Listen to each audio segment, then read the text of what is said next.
saya Dewi Putri Pratama. Dan saya Desi Arjani. Kami dari kelompok 8 izin untuk menyerahkan tugas wawancara terkait materi sumber daya manusia dari mata kuliah Studi Kelayakan Bisnis. Di sini kami akan mewawancarai selaku owner dari toko mebel Cahaya Jati. Di sini kami mewawancarai bagaimana si owner untuk mencari sumber daya manusia untuk keberlangsungan dan kesuksesan toko mebel Cahaya Jati. Mari kita simak videonya. Jadi guys, kita udah bersama dari owner Cahaya Jati dari toko mebel yang ada di daerah Antasari. Di sini kita akan menanya bagaimana cara beliau mencari sumber daya manusia yang ada di mebel ini.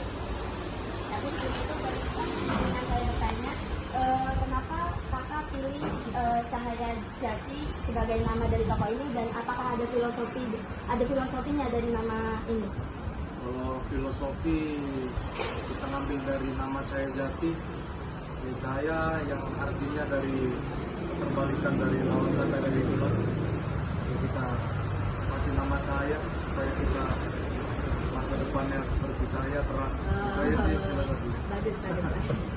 Dan untuk pertanyaan keduanya ini Kak, bagaimana sih kakak bisa mendirikan mebel ini? Apakah mulai merintis dari kecil dulu atau langsung segini, atau dulu pertama jualnya dikit-dikit dulu atau gimana? Kalau dulu sih, kalau mebel ini udah sekitar 21 tahun ya Mas, dari saya baik, dari punya orang tua kan. Nah, kalau dengar cerita perintis dari orang tua, ya ini dari tanah cuman satu bidang ruko doang, 1 sampai 2 bidang ruko sampai ada 8 ruko. Jadi terbilang sukses sekali. Ya, sesuai namanya lah. Alhamdulillah. Alhamdulillah. Berarti namanya Cahaya Jati ini itu kan ada karyawan Kak.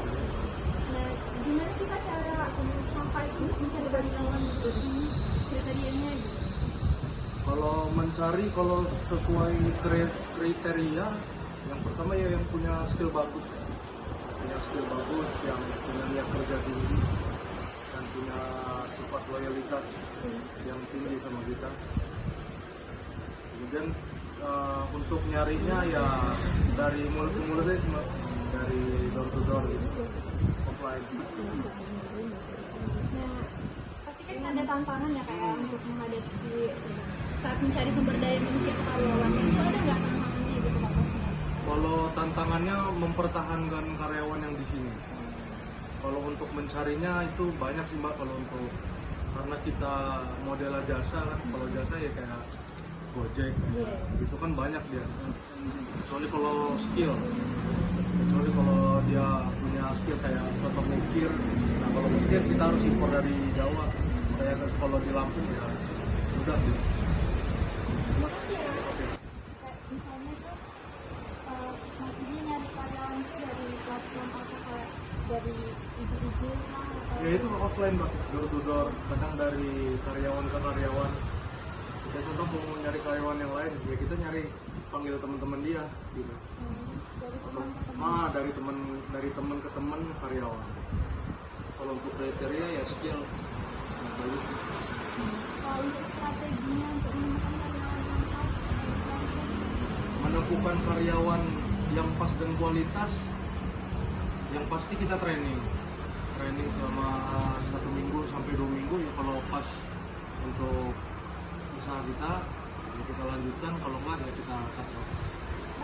makasih ya, jadi itu tadi pertanyaan kita. Makasih sudah berkenan menjawab, dan makasih sudah berkenan untuk meminjam waktunya untuk wawancara ini. Maaf juga mengganggu waktunya. Makasih ya. Baiklah, itu tadi dari hasil wawancara kami bersama owner dari toko mebel Cahaya Jati. Kita udah dapat sedikit informasi dan bagaimana cara untuk mencari sumber daya manusia yang benar nih dari toko mebel. Jadi semoga informasi yang kita dapatkan dan kita berikan ke pemirsa semua bisa bermanfaat. Dan itu tadi dari kelompok 8. Wassalamualaikum warahmatullahi wabarakatuh.